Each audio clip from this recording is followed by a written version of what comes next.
Magandang umaga sa ating lahat. Ngayon, tatalakayin natin ang Module 4 Lection 1. Ito ay tungkol sa sitwasyong pangwika sa Pilipinas at sa anyong kulturang popular. Ngunit bago tayo dumako sa ating tatalakayin, may layunin ang module na ito.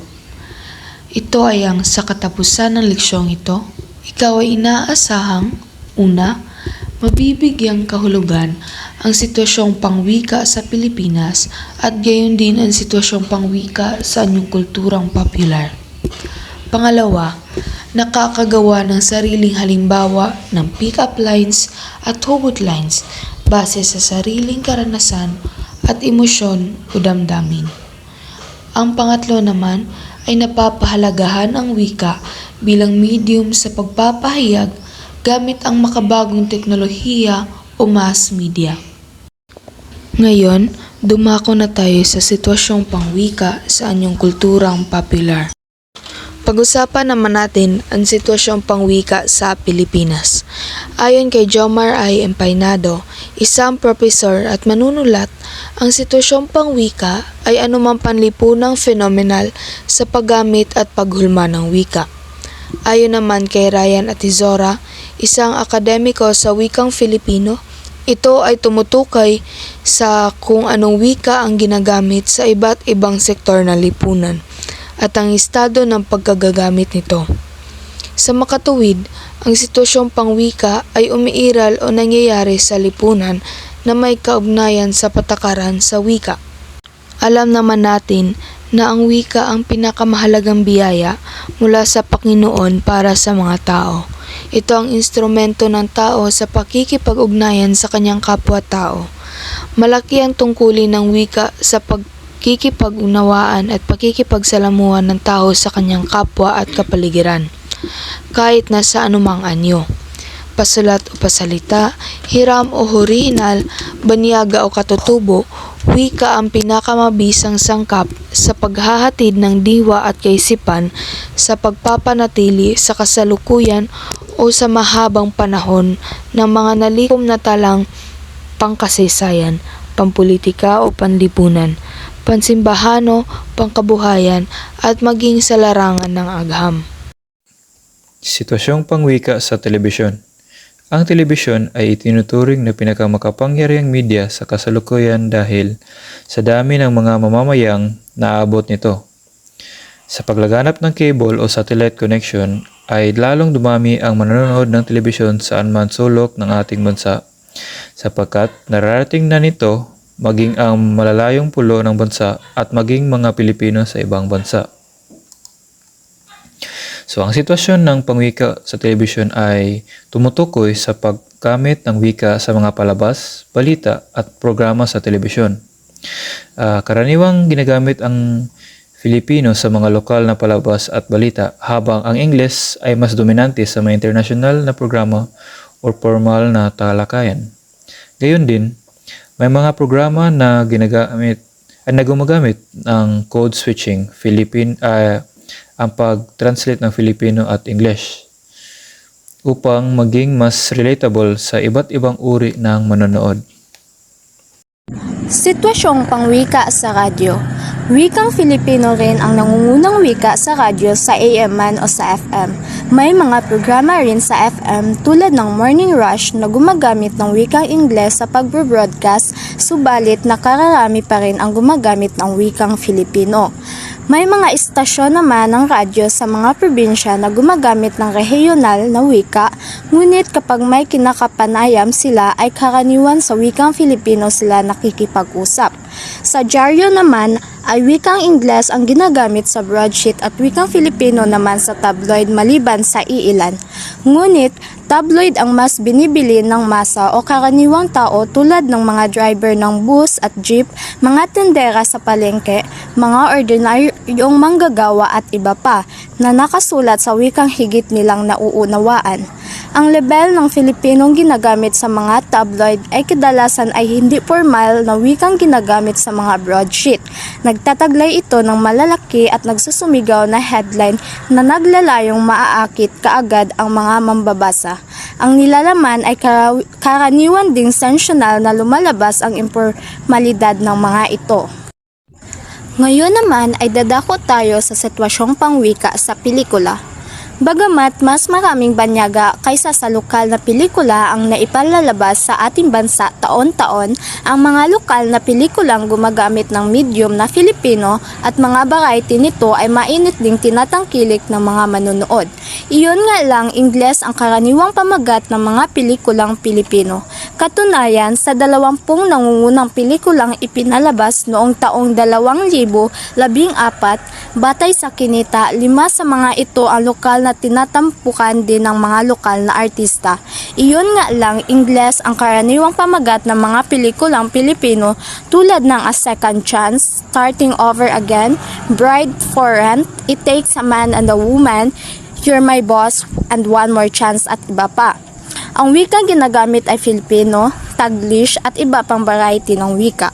Ang pangunahing layunin ng mga ito sa paggamit ng Filipino bilang medium ay upang makaakit ng mas maraming manonood, tagapakinig o mambabasa na nakauunawa at malilibang sa kanilang palabas, programa at babasahin upang kumita sila ng mas malaki.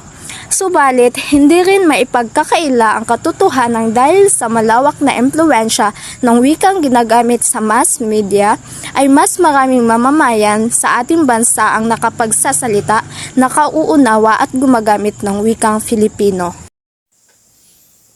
Sitwasyong pangwika sa anyong kulturang popular. Isa sa mga katangian ng wika ay ang pagiging malikhain nito. Sa patuloy na pag-unlad o paglago ng ating wika ay umuusbong ang iba't ibang paraan na malikhaing paggamit dito. Dulot na rin ng impluwensyang dala ng pagbabagong pinalalaganap ng media.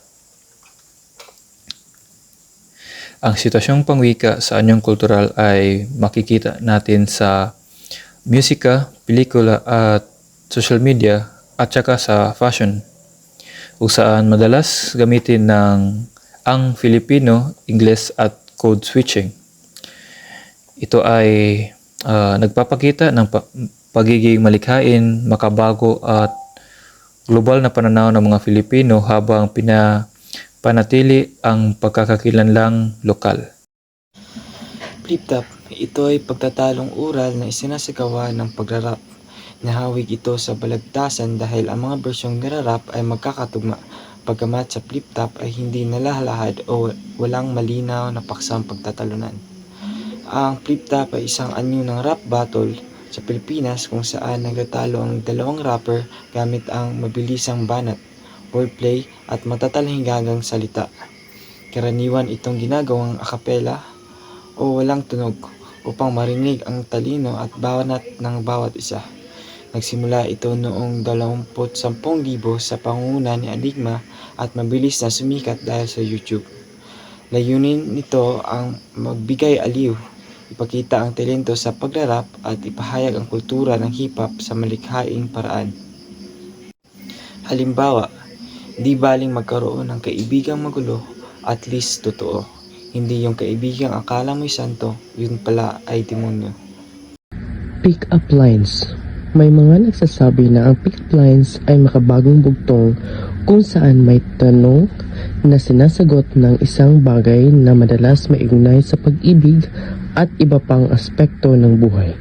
Sinasabing nagsimula ito sa buladas ng mga binatang nanliligaw na nagnanais magpaibig, magpakilig, magpapansin at magpangiti sa mga dalagang nililigawan. Halimbawa, sabi ng lalaki, "Araw ka ba?" Sabi naman ng babae, "Bakit?" At muli ang lalaki, "Kasi tuwing umingiti ka, nagliliwanag ang buhay ko." Ibang halimbawa, lalaki, "Panganib ka ba?" "Bakit?" "Kasi bumibilis ang tibok ng puso ko pag nandyan ka." At huling halimbawa, lalaki, "Sana ay di ka na lang." "Bakit?" Para pag nawala ka, alam nila na sa akin ka. Dadako na tayo sa panghuli, ang hugot lines. Ang hugot lines ay kakaiba sa pick-up lines. Ito ay tinatawag ding love lines o love quotes. Isa ito sa nagpapatunay na ang wika ay malikhain. Hugot lines ang tawag sa mga linya ng pag-ibig na nakakakilig, nakakatuwa, o minsan naman ay nakakainis. Karaniwan itong nakikita sa mga linya ng ilang tauhan sa pelikula o telebisyong nagmamarka sa puso't isipan ng mga manonood. Minsan, ito ay nakasulat sa Filipino pero madalas ay Taglish. Maraming tao at grupo na gumagawa ng hugot lines sa social media. Kung kaya, nauso ang hugot culture sa Twitter at Facebook. Laganap ito sa mga kabataan. Ang salitang hugot ay nangangahulugang kinuha mula sa malalim na lugar, kaya ang mga hugot lines ay sinasabi ng tao kapag malalim ang iniisip o pinagdadaraanan nila. Ngayon, magbibigay ako ng halimbawa ng hugot lines. Halimbawa, George, I'm sorry. And what makes that sorry different from all your other sorries before? Halos 7 taon ng buhay ko, binigay ko sa iyo, primo. At sa 7 taon na yon, 1 beses lang ako nagsabing, pagod na ako. Ito ay ang sa The House of Us noong 2018. Pangalawa namang halimbawa, am I not enough? May kulang ba sa akin? May mali ba sa akin? Pangit ba ako? Pangit ba ang katalan ko? Kapalit-palit ba ako? Ito ay ang sa My Ex and Wise noong 2017. At ang pangatlong halimbawa naman, she loved me at my worst. You had me at my best. At binaliwala mo lahat yun.